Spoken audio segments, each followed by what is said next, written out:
Lord Sun dawns on the day called Seven Monkey, his fingers slowly spreading a rosy sheen that mixes softly with smoke rising from Tenochtitlan's many hearth fires. The midwife, Xocuautli, has a difficult choice to make. A momentous shift from rainy season to dry season is underway.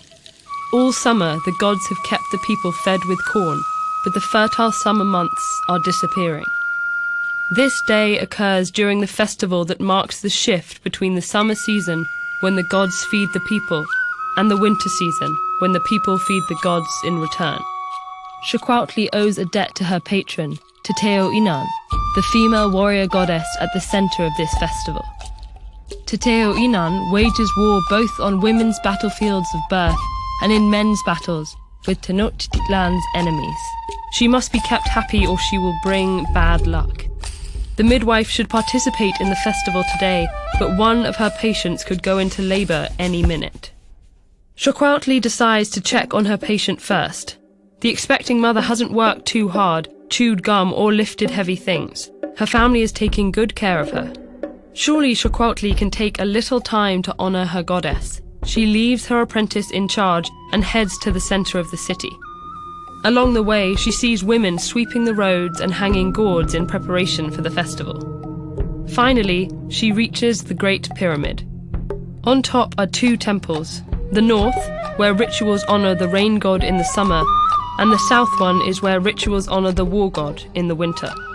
On the equinox, the sun rises between the two sides.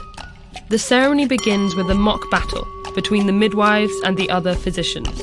Xocuautli's team battles heartily, throwing notchli, marigolds, and balls made of reed and moss. They joke, call their rivals names, and laugh. But then, a girl comes running with a message for Xocuautli. Her patient is in labor. She hurries back to the house. All the old women from the extended family have already gathered for the birth. Their experience is very valuable if anything goes wrong. She readies herself with a prayer, praising her most important tools, her fingers. Then she doses the patient with siwa patli to help expel the baby, massages her in the sweat house, and rubs her stomach with tobacco. Offering Teteo Inan a short prayer, she urges her patient to act like a warrior. A strong baby girl slips into her waiting hands, and the old women shout triumphant cries. Xocuautli takes a few drops of water from a jade bowl, breathes on them, and places them on the baby's tiny tongue.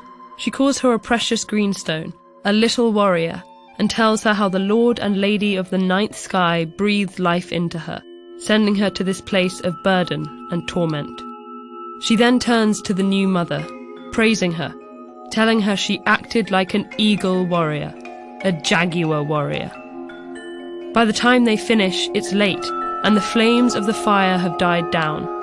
Xocuautli piles the remaining hot coals in the center of the hearth, stoking them to keep them going. She lays the baby in a woven basket, head facing the warming fire. This will warm her tonali, an important soul center in the body, central to health and well-being. It's almost midnight.